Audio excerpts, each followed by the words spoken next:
El conjunto de valores son fundamentales para la construcción de las instituciones. Y el día que lees sobre Moisés te convertís en un talibán de la libertad. Presidente Milei, es un honor conocerlo y quisiera comenzar preguntándole cómo toma medidas tan audaces económicamente. Para gente que no sabe nada sobre Argentina, ¿cuál fue la situación que llevó a su elección y cómo le da la libertad para hacer? Bueno, en principio nosotros cuando llegamos heredemos la peor herencia que recibió un gobierno en toda la historia argentina. En ese sentido, por ejemplo, cuando un país tiene déficits gemelos por 4 puntos del PBI, es una alerta amarilla, 8 es una alerta roja. Nosotros recibimos 17 puntos del PBI. Al mismo tiempo, de esos 17 puntos, 15 eran explicados por el déficit fiscal, donde 5 puntos estaban explicados por el déficit en el Tesoro y 10 puntos del PBI estaban en el Banco Central. Es más, la deuda del Banco Central, el gobierno anterior, se encargó de pasarla de 30 días, 60 días, 90 días, 120, 150 y 180 días. La pasó a todo un día, por lo que existía la potencialidad de que cuadruplicáramos la cantidad de dinero en un día. Al mismo tiempo, el déficit que había acumulado en toda la gestión el gobierno kirchnerista fue de 28 puntos del PBI, pero en el último año había generado 13 puntos del PBI, que eso era equivalente a más de 5 veces la base monetaria. Entonces, además, cuando en el mes de diciembre se empiezan a liberar los precios, la inflación en la primera semana corría a un ritmo del 3.700% anual. En la segunda se aceleró al 7.500% anual. Y de hecho, la inflación mayorista del mes de diciembre, que fue 54% mensual, eso anualizado implica 17.000%.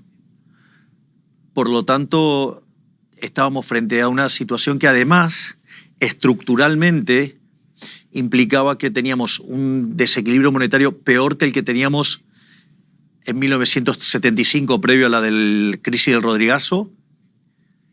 Teníamos una situación del Banco Central mucho peor que la de 1989, previo a la hiperinflación de Alfonsín. Y lo que tiene que ver con los indicadores sociales estaban en peores niveles que el 2001. Es decir, era la suma de todos los males todos juntos. Y entonces era evidente que Argentina tenía que hacer un ajuste. Y la realidad es que la única forma de hacer un ajuste sin financiamiento era que tenía que ser de shock. Y ese shock tenía que ser tremendamente abrupto por esta constelación de desequilibrios, porque de hecho, si hubiera estallado la crisis, hoy estaríamos hablando no solo de una hiperinflación, sino que estaríamos hablando de 95% de pobres y probablemente de 50 o 60% de indigentes. En ese contexto no había alternativa a hacer el ajuste. En ese sentido, nosotros anunciamos un programa de déficit cero, o sea, un ajuste, digamos, para que se dejara de tener déficit fiscal y que se cortara la emisión de lo que tenía que ver con el fisco. Por otro lado, iniciamos un proceso de saneamiento del balance del Banco Central para bajar esos 10 puntos del PBI de déficit que generaba el Banco Central. Y al mismo tiempo, como había una brecha cambiaria del 200%, hicimos una corrección cambiaria para tratar de eliminar la brecha. En ese sentido, nosotros esperábamos que el déficit cero lo alcanzáramos a lo largo del 2024. De hecho, todos los analistas decían que eso era imposible, que no era posible hacerlo. Y nosotros básicamente lo hicimos en un mes. Es decir, solamente esa parte del ajuste hace que sea el ajuste fiscal más grande de la historia de la humanidad, reconocido por el Fondo Monetario Internacional. Pero también llevamos a cabo el ajuste en el balance del Banco Central. Hoy el déficit cuasi fiscal de 10 puntos del PBI fue bajado a 4 puntos del PBI. Es decir, que nosotros en el lapso de 3 meses hicimos un ajuste por el equivalente de 12 puntos del PBI. Y la inflación del mes de diciembre estuvo en el 25%, en el mes de enero cayó a 20%, en febrero cayó a 13%. Se espera que en lo que es marzo, siendo un mes muy complicado, esté en torno al 10,5% y la núcleo ya es dentro de un dígito. Y en el mes de abril podríamos entrar en un dígito de inflación y la core en un dígito bajo. Es decir, que estamos domando la inflación. Al mismo tiempo, hemos mejorado sustancialmente el balance del Banco Central, porque si bien nosotros recibimos el Banco Central con reservas negativas netas por 11.500 millones de dólares, y desde que llegamos al poder hemos acumulado compras por más de 12.000 millones de dólares, y a pesar de esa compra de divisas, a pesar de unos instrumentos, unos puts que disparaba emisión monetaria, que lo hizo el gobierno anterior para controlar el tipo de cambio, y lo que tiene que ver con la remuneración de los pasivos, estos que yo dije que lo pasaron un día, que, o sea, que antes eran las LELIQs y ahora son los pases. A pesar de toda esa emisión, la contracción que hicimos por BOPREAL, que es un bono para rescatar pesos, y además el superávit fiscal, nos permitió absorber tanto dinero que la base monetaria está constante. Entonces, mejoramos el activo del Banco Central sin incrementar el pasivo del Banco Central. Por lo tanto, en ese contexto estamos mejorando la calidad crediticia del Banco Central, y eso significa que el nivel de precios de largo plazo es más bajo y por ende la inflación, que es la pendiente que une de la recta que une el nivel de precios de hoy y el del futuro, se hace más plana. Por lo tanto, la tasa de inflación baja y, de hecho, las expectativas de inflación vienen bajando fuertemente. Y no solo eso, sino que además, es más, usted lo puede ver, muchos bancos de inversión que cuando nosotros llegamos al gobierno, para el año que viene esperaban inflaciones del torno del 250%, ahora están hablando de 30%. Por lo tanto, efectivamente el programa está funcionando. Y otra cosa más importante, que es la brecha cambiaria desapareció y la curva de futuros del dólar está alineada con la política monetaria que tiene diseñada el Banco Central. Por lo tanto, digamos, estamos muy optimistas. Obviamente que un ajuste de estas características tiene impactos sobre la actividad económica y nosotros eso lo sabemos, pero la buena noticia es que, por ejemplo, el sector de minería ya está creciendo, oil and gas está creciendo, el sector agropecuario, el campo está creciendo y otros sectores están empezando a recortar fuertemente la tasa de caída y se está observando el comportamiento de una V corta. Y esto es importante porque nosotros creíamos que esto iba a pasar ya entrada la segunda parte del año y empezó a pasar ahora. Y después hay cosas muy interesantes, porque si bien el 75% de los argentinos reconocen que están peor, hoy, fíjese, cuando nosotros iniciamos la gestión, solamente el 20% creía que íbamos a estar mejor a lo largo del año. En enero ese número saltó a 30%, en febrero saltó a 40% y hoy está en 50%. Es decir, la mitad de los argentinos creen que estamos para salir. Cuando usted le pregunta por la inflación, el 70% de los argentinos está convencidos que vamos a erradicar la inflación. Y además, cuando usted en una nube de palabras agrupa el sentimiento espontáneo de los de los argentinos, la palabra más importante es esperanza. Y eso, digamos, tiene dos consecuencias directas. Una es que mi imagen es la misma que yo tenía cuando asumí que es el mejor momento que tiene un presidente. Y por otra parte, si hoy fuéramos a una segunda vuelta como la que tuvimos el año pasado, hoy ganaríamos 58-42, pero es importante que de esos 58 puntos nos votarían de manera segura hoy 48% en la primera vuelta. Es decir, que aún con el voto duro lo hemos incrementado 60% y podríamos ganar en primera vuelta porque la persona con más intención de votos luego de nosotros es Cristina Fernández de Kirchner con 20. Y tampoco uno podría decir que los 10 extra que consigue en la segunda vuelta va a sacar 0. Si sacara la mitad, quiere decir que estaríamos sacando 53% de los votos. Y esto es lo más importante desde mi punto de vista, y creo que tú, Ben, lo vas a valorar de manera. Frente a semejante ajuste, ¿cómo puede ser que haya aumentado mi popularidad? ¿Cómo puede ser que haya aumentado mi intención de voto? Quiere decir que la batalla cultural está dando resultado. Y los argentinos decidieron madurar, ponerse los pantalones largos y de una vez por todas empezar a hacer las cosas bien. Y esto, entonces, excede el caso Javier Milei. Los argentinos han decidido abrazar la libertad. Y ese es el mejor de los mensajes. Y eso es lo que a nosotros nos permite seguir avanzando, porque nosotros sabemos que el camino desde el punto A al punto B no iba a ser una línea recta sin inconvenientes. Pero lo importante es que nosotros tenemos claro a dónde queremos llegar.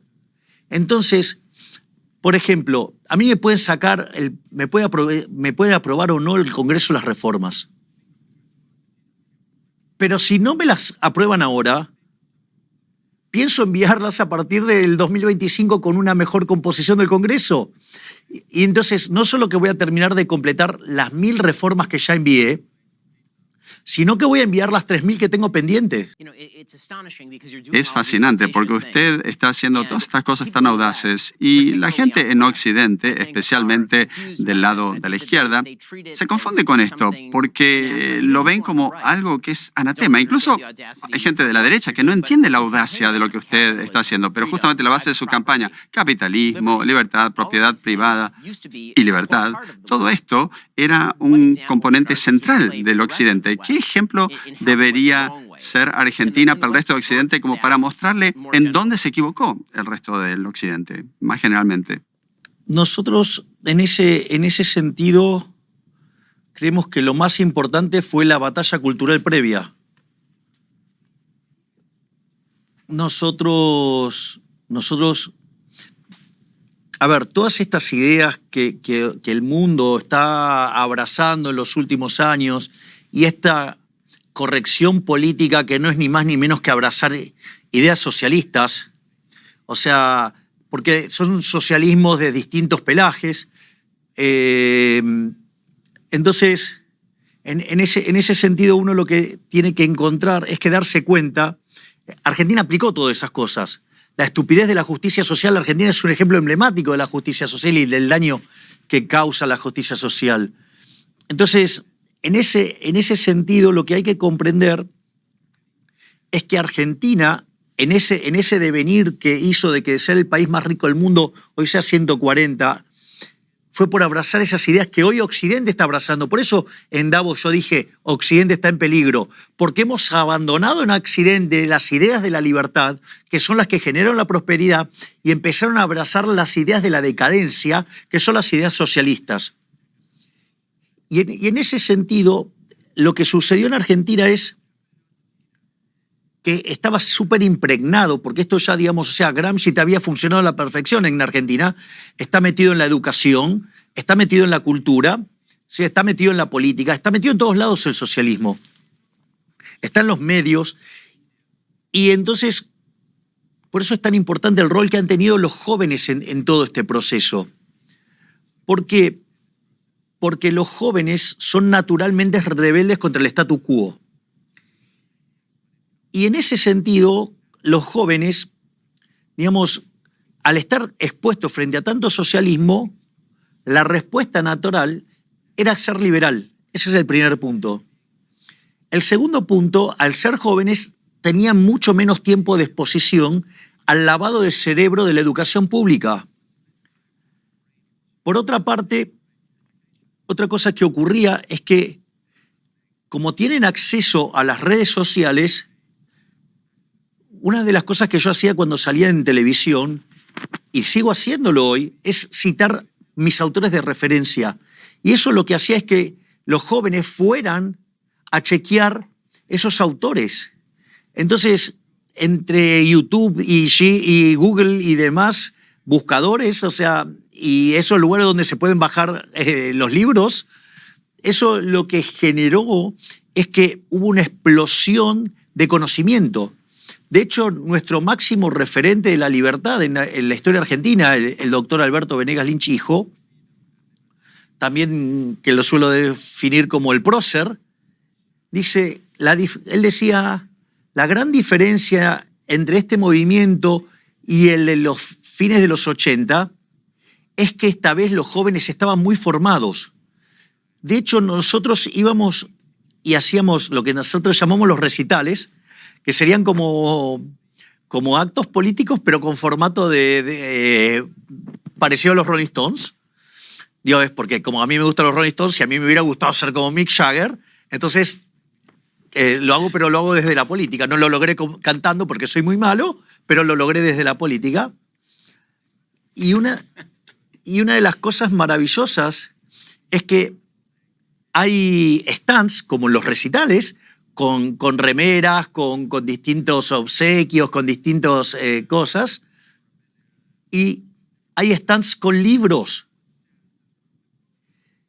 Y es más, la doctora Bullrich, que fue parte de la contienda electoral, ella en Juntos por el Cambio, y que yo estoy orgulloso de que hoy sea parte de mi gabinete de ministros, porque es mi ministra de Seguridad, y está haciendo un trabajo verdaderamente formidable. Es más, igual que nuestro ministro de Defensa, el doctor Petri, digo, porque fueron la fórmula alternativa del cambio, pero los argentinos eligieron un cambio mucho más radical, más profundo, más agresivo, que era el que representábamos nosotros. Y hay algo que es muy interesante, porque en un momento la doctora Bullrich dijo algo brillante, dice, deberían prestar más atención a lo que está haciendo Milei, porque no es normal que un político le esté hablando a 20.000, 30.000 personas sobre Hayek. Entonces, evidentemente, algo estaba pasando. Yo me acuerdo que en el lanzamiento ya directamente abierto a la carrera presidencial en la provincia de Mendoza, yo me puse a explicar la dolarización. Y nada, y yo, digo, de las tantas materias que he dado, una de las que he dado era teoría monetaria. O sea, yo soy especialista en crecimiento económico con y sin dinero. Así que puedo dar clases de crecimiento, puedo dar clases de dinero o crecimiento con y sin dinero. Y uno de los problemas complejos que he tenido que explicar en mis cursos de teoría monetaria es el problema del ancla nominal. Que de hecho la gran mayoría de los economistas no lo entienden bien. Y en ese sentido, yo estaba en Mendoza frente a 20.000 personas y en un momento estoy explicando el ancla nominal frente a 20.000 personas. Y cuando tomé conciencia dije, no, esto no puede estar pasando. En mi cabeza decía, estoy dando una clase de ancla nominal frente a 20.000 personas. Entonces, eso también fue muy fuerte. Y después, como todo, tú debes saberlo, Ben, que los chinos tienen un un símbolo que crisis significa también oportunidad. Y eso fue lo que pasó con la pandemia, porque eso llevó no solo a una revalorización de la libertad, por lo que nosotros teníamos las ideas, el mensaje, justo en el momento justo, sino que además ahí hay un gran trabajo que hicieron los jóvenes en sus casas, porque ellos comenzaron a evangelizar a sus padres y a sus abuelos. Entonces, ¿qué es lo que pasa? Cuando vos no te gusta lo que ves en televisión, tenés el control remoto y lo cambiás. Ahora, cuando tus hijos empiezan a decirte Milei, Milei, Milei, una vez no lo escuchabas, 2 veces no, pero no tenés control remoto para tus hijos. Así que tarde o temprano lograron que sus padres me escuchen, y esto es lo que ha permitido explicar este éxito. Pero lo que hay que entender es que esto no hubiera sido posible si no se hubiera dado la batalla cultural. Yo cuando empecé a dar las charlas, había entre 10 y 15 personas. Hay una filosofía que ha surgido en Occidente en el sentido que la esperanza de su país se rechaza, y la filosofía es que si uno fracasa o falla en la vida en un sistema libre es porque de alguna manera ha sido victimizado. Y creo que una de las razones quizás por las cuales los argentinos tienen más esperanza es que están recuperando el control de su propia vida en su propio sistema. O sea, suben y caen, pero por su propio mérito. Cuando extiende esa política a la política exterior, no esto de que el fracaso es por victimizarse. Bueno, usted lo ha visto en su país también. Usted ha estado reorientando a su país y apartando a su país de ciertos países y trayéndolo más para Occidente. Estados Unidos, Europa, Israel. Quizás pueda hablar un poco sobre eso. Habló también de trasladar la embajada en Israel a Jerusalén. ¿Cuál es la importancia de todo esto? A ver, vamos por partes. Porque si tú te fijas en lo que yo te dije al inicio, Ben, te dijo, los argentinos maduraron, los argentinos se pusieron los pantalones largos. Bueno, eso quiere decir que entendieron que la culpa de lo que nos pasa no podemos estar cargándola sobre el resto, ni cargarla en Estados Unidos, ni cargarla en Europa, ni cargarla, digamos, en el Fondo Monetario o en nada. De hecho, uno de los elementos que yo levanté durante la campaña tiene que ver con el hecho de que dije que, a diferencia de los restantes políticos, cuando llegan las elecciones, el político tradicional te pide el voto para que le des el poder de controlar tu vida. Es decir, te trata como a un niño, te trata hasta peor que un adolescente. Y en ese sentido, lo que nosotros decíamos es, nosotros no queremos hacer eso. Cuando nosotros pedimos el voto, es para devolverte la libertad y que vos seas el arquitecto de tu propio destino. Eso, digo, por la primera parte del argumento que es el que has levantado en torno a esta actitud, digamos, de los argentinos y cómo ha ido cambiando. En ese sentido, nosotros hemos decidido abrazar los valores de Occidente. Y abrazar las ideas de Occidente es abrazar las ideas de los padres fundadores de Estados Unidos. Es decir, que de hecho la Constitución de Estados Unidos tiene mucho que ver con la Constitución original de Argentina de Juan Bautista Alberdi del año 1853, que de hecho cuando se puso en marcha en 1860, Argentina, de ser un país de bárbaros, en 35 años se convirtió en la primera potencia mundial. Entonces, volver a abrazar los valores de Occidente es un elemento fundamental para volver a ser un país desarrollado. De hecho, nosotros las 1000 reformas que enviamos en el primer mes, si todas quedaran vigentes, Argentina pasaría a mejorar 90 puestos en el ranking de libertad económica. Y Argentina podría parecerse a Alemania en un lapso de 20 años. Y si te fijas lo que dije hace un rato, dije, bueno, pero esas son 1000 reformas, todavía tenemos 3000 más. De hecho, nosotros lo que estamos buscando es parecernos a Irlanda. Irlanda debe ser el país más miserable de Europa.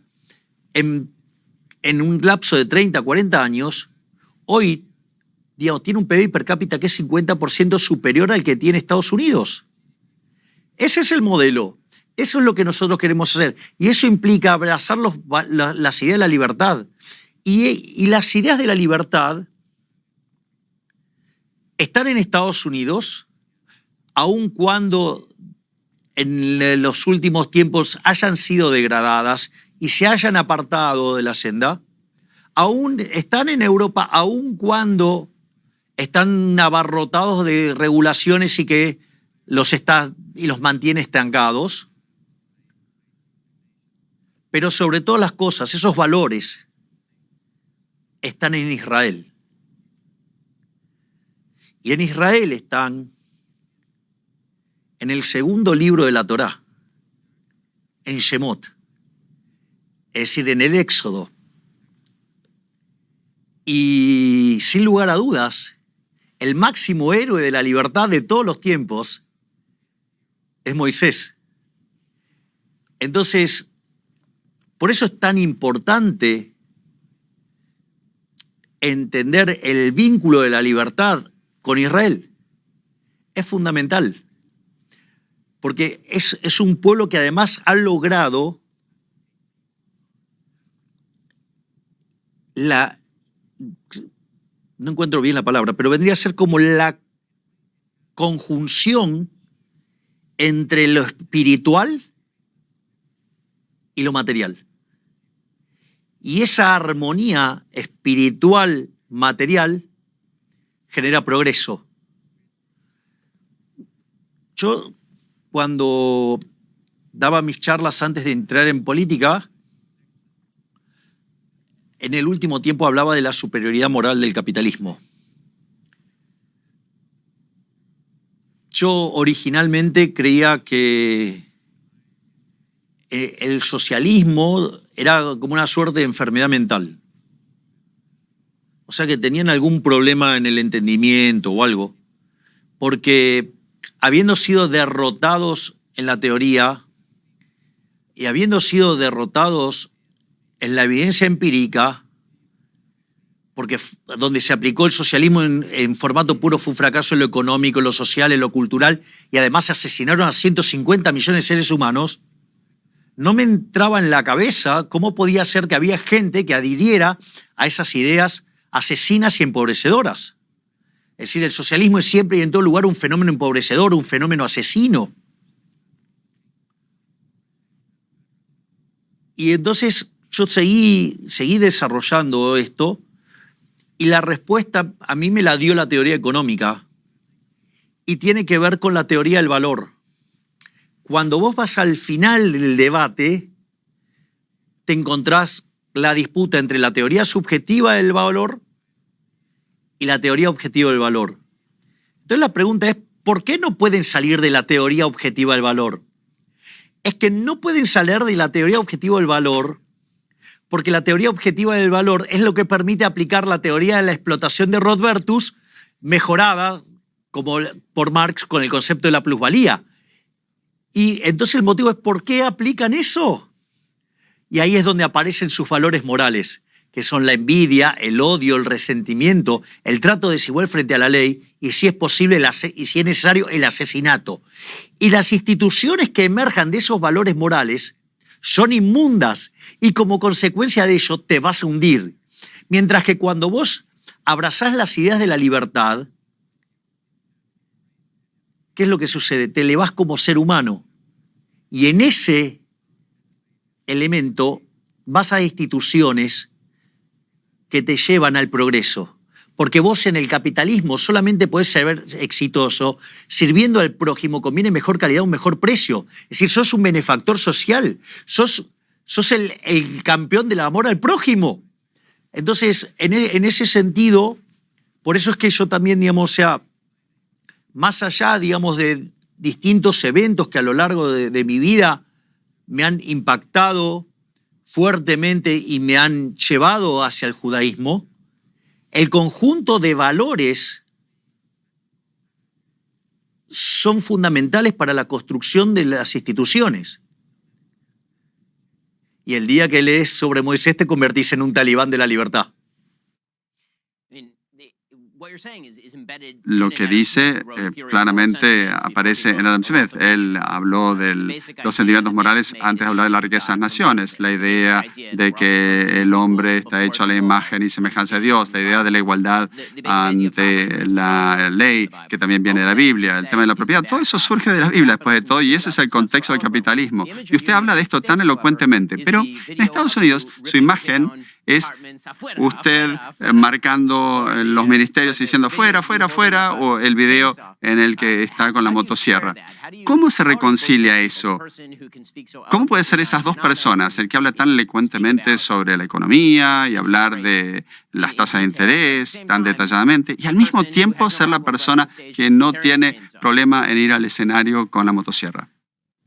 Bueno, eso es más complejo.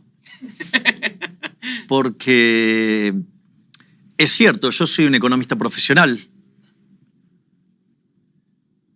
pero tengo algunas partes muy oscuras de mi vida. Por ejemplo, en una época de mi vida fui arquero de soccer. Y eso, por ejemplo, es un factor muy determinante en mi personalidad. Por ejemplo, de los 11 jugadores del equipo, es el único que puede jugar con las manos de manera legal. Al mismo tiempo, es el que se viste distinto. Además, entrena solo, tiene un entrenamiento distinto. Y a diferencia del resto, cuando se equivoca, es gol en contra. Y además es un puesto muy ingrato, porque cuando un arquero salva un gol, es equivalente como a hacer uno. Y cuando un delantero hace un gol, es un gol. Sin embargo, los delanteros valen mucho más que un arquero. Entonces, eso muestra que es un puesto que es muy duro de llevar y que requiere de una personalidad muy aguerrida. Y si vos mirás lo que fue mi campaña electoral, no existe registro histórico de alguien que haya sido tan agredido tan violentamente en una campaña electoral, violando todas las normas de una campaña electoral, donde se han metido con aspectos de mi vida privada, han mentido, me han injuriado, calumniado, injuriado, se han metido con mi hermana, con mis padres, se han metido hasta con mis perros. Es decir, digamos, la peor cloaca del universo está en los medios argentinos. Digo, que fueron funcionales a dos estructuras partidarias enormes para destruir a una persona. Pero esa fuerza que tenía como arquero fue lo que me permitió, digamos, mantenerme en pie, sumado a la contención espiritual, digamos, que representa mi hermana y mi rabino Axel Banish. Eso por un lado. Por otra parte aún más oscura de mi vida, fui cantante de una banda de rock and roll. De hecho, era una banda tributo a los Rolling Stones, y donde básicamente hacíamos cover de los Rolling Stones, hacíamos cosas que parecían canciones, siendo muy generosos, pero la verdad es que con tanto cariño y afecto que les tengo a los Rolling Stones, me pareció que era mejor dejar tanto daño sobre una banda a la que quiero tanto. Pero Entonces hay una cuestión histriónica vinculado a eso. Y además también tuve una obra de teatro que se llamaba El Consultorio de Milei y que básicamente era una charla de economía en un formato de terapia de psicología. Y yo creo que toda esa conjunción de elementos en una determinada situación del país permitió que alguien con mis características se volviera popular. De hecho, si tú repasas mis conferencias antes de ingresar a la política, yo entraba como si fuera en un recital de rock and roll y era muy interesante porque yo arrancaba dando las gracias diciendo muchas gracias por tanto error tipo 2. Porque el error tipo 1 es cuando haces todo bien y te sale mal, y el error tipo 2 es cuando haces todo mal y te sale bien. Entonces, ser economista no es muy popular, ser un economista matemático muchísimo menos, especialista en temas de crecimiento económico, mucho menos en un país que estaba enfermo de keynesianismo, y además liberal en un país de izquierda. Por lo tanto, por definición, la gente debería odiarme. Bueno, el error es tan grande que me convirtieron en presidente.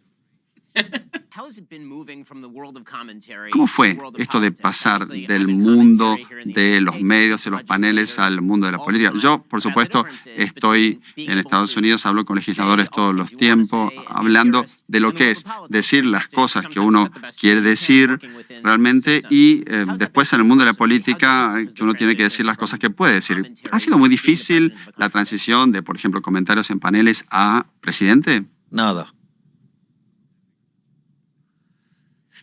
De hecho, porque así como yo iba a los paneles, seguía dando clases en la universidad y daba conferencias en teatros ya muy grandes. Y con mi hermana íbamos notando que nos íbamos haciendo más populares, porque no solo llenábamos teatros muy grandes en Argentina, sino también lo hacíamos en el exterior.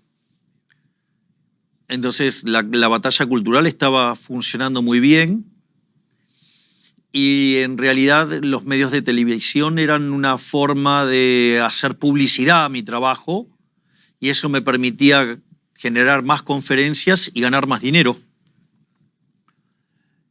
Pero cuando llegó al poder Alberto Fernández, dentro de sus asesores, alguien que hoy es diputado, que se llama Leandro Santoro, iba por los medios pidiendo que se me censurara. Y de hecho empezó a haber una censura sobre los liberales, los dejaron de invitar a los programas, y de haber 20 liberales dando vueltas por los medios de comunicación, el número se achicó sustancialmente, creo que con suerte quedamos 5, pero es como una exageración. Y lo único que a mí me sostenía era el rating, es decir, que la gente me acompañaba con el rating. Y cuando vimos cómo la censura se estaba haciendo muy profunda, nosotros con mi hermana consideramos que eso podía estar afectando nuestra capacidad de generar ingresos. Y entonces, frente a esa situación, dijimos, bueno, a esta gente hay que disputarle donde les duele. Y ahí decidimos meternos en política, que también fue muy complicado, porque primero dijeron que no podíamos armar partido, y lo hicimos. Después dijeron que no podíamos pasar las PASO, es decir, que no íbamos a conseguir el 2% de los votos. Después nos dijeron que íbamos a perder contra el voto en blanco. Después nos dijeron que íbamos a perder contra la izquierda por goleada. Y al final terminamos sacando 17% de los votos digamos, en la capital federal. Y cuando asumimos, además, también nos trataron de manera muy grosera en el canal del Congreso, que se llama Congreso TV, Diputados TV, un periodista que yo lo conocía de A24, de una manera muy agresiva, me dijo, bueno, pero ¿qué pueden hacer ustedes si van a ser 2 diputados nada más que en 257? Y yo le contesté con el libro de Macabeos 1, 3:19, que dice que la victoria en la guerra no depende de la cantidad de soldados, sino de las fuerzas que vienen del cielo. Y cuando por una idea extraordinaria, genial, fabulosa de mi hermana, sorteamos la dieta, se anotaron 1 millón de personas. Y hicimos un acto en Mar del Plata y fueron más de 10.000 personas. Y después fuimos a Rosario y fueron 15.000 personas. Y ahí decidimos que esto daba para lanzarnos a la presidencia. Y efectivamente lo hicimos y hemos llegado a tener presentaciones. Yo creo que la de Córdoba, la de Rosario superó ampliamente las 100.000 personas y probablemente la de Córdoba superó las 200.000 personas. Y terminamos ganando contra todo pronóstico por 12 puntos de diferencia. Te cuento una anécdota divertida. Nosotros estábamos esperando los resultados y nos traían bocas de urna. Y cada vez que nos traían un boca de urna que daba más que 3-4%, los tirábamos. Decíamos, esto no puede ser, y lo tirábamos. Y fue muy interesante porque en un momento me vinieron a saludar un montón de amigos de la colectividad judía y éramos muchísimos. Estábamos todos con nuestra kipá rezando. Y en ese momento me llama quien era la presidente de la Cámara de Diputados, la diputada Cecilia Moró, y me pasa con Sergio Massa y me dice, bueno, que iba a estar saliendo en unos minutos al escenario para reconocer que nosotros habíamos ganado. Y ahí, digamos, ¿cómo que ganamos? O sea, era, ok, ganamos. Y bueno, nos pusimos todos a festejar. Y en ese contexto, bueno, después nos enteramos que habíamos ganado por 12 puntos. Y bueno, y ahora estamos haciendo honor a lo que dijimos en campaña. Porque si hay algo que me caracteriza a mí es que yo digo lo que pienso y hago lo que digo. Y nosotros dijimos que íbamos a hacer esto. La gente tiene claro, nosotros le dijimos siempre, nosotros hicimos campaña diciendo que íbamos a ajustar. Nosotros hicimos campaña con la motosierra. Nosotros decíamos afuera y llegamos y llevamos la cantidad de ministerios a la mitad. Es decir, que hubo afuera intenso. Y además dijimos que íbamos a hacer un ajuste muy fuerte y que íbamos a sufrir en la primera etapa, pero que después íbamos a salir y todo eso se está cumpliendo. Y por eso la gente apoya, porque tuvimos la valentía de decirle la verdad. Y por eso está desorientada la casta política. Porque siempre engañaron a la gente y siempre le dijeron lo que querían escuchar. Y nosotros le dijimos que íbamos a hacer lo que había que hacer para salir de este pozo. Por eso es que creo que el dato importante es que tengo la sensación de que la sociedad argentina ha madurado y ha decidido abrazar las ideas de la libertad para definitivamente salir adelante. Quiero su lista de autores favoritos. ¿Quiénes son sus economistas favoritos? Mis autores favoritos, sin lugar a dudas, son Murray Newton Rothbard. También, digamos, siento un placer enorme cuando leo a Ludwig von Mises. Obviamente, Friedrich von Hayek. Y ya digo después, en lecturas más amigables, por ejemplo, a Walter Block o a Henry Hazlitt, o digamos ya más en la línea Chicago, leer a Gary Becker o leer a Milton Friedman o Robert Lucas Jr., o también otros autores institucionalistas como el caso de Buchanan. Entonces, diría que ese sería el core central de mis lecturas, o más hacia lo filosófico, como podría ser el caso de Hans Hermann Hoppe, o ser el caso de, por ejemplo, de Ayn Rand o de Robert Nozick, y obviamente los autores de habla hispana consagrados, como el caso de Alberto Benes Galinch, hijo, o como el caso de Jesús Huerta de Soto, o Miguel Ángel Bastos. Presidente Milei, última pregunta para usted, porque sé que tiene que salir corriendo, tiene una agenda muy intensa. Los ojos del mundo están en Argentina y en usted, porque si usted logra transformar Argentina, esto no va a ser solamente un modelo para el resto de América Latina que está experimentando esa ola rosada y avanzado en la dirección incorrecta, pero también para Occidente, porque Argentina es una buena historia de advertencia, ¿no? Y ustedes y la gente en Argentina puede ser un ejemplo si sigue sosteniendo el problema a pesar del contexto. ¿Y cuáles son sus esperanzas para el futuro? Nosotros estamos convencidos que, a pesar del esfuerzo enorme que estamos haciendo, vamos a salir adelante y vamos a crear las bases para que Argentina vuelva a ser grande nuevamente.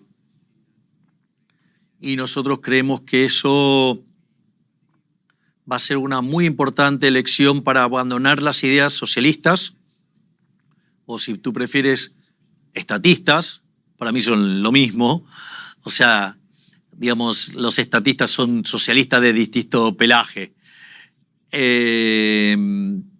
Pero yo creo que el caso de Argentina es un caso de estudio, porque si nosotros, frente a una situación tan decadente, logramos revertir esa decadencia abrazando las ideas de la libertad y volvemos a progresar, no solo habremos mejorado la vida de los argentinos, sino que habremos mejorado la vida de toda la humanidad.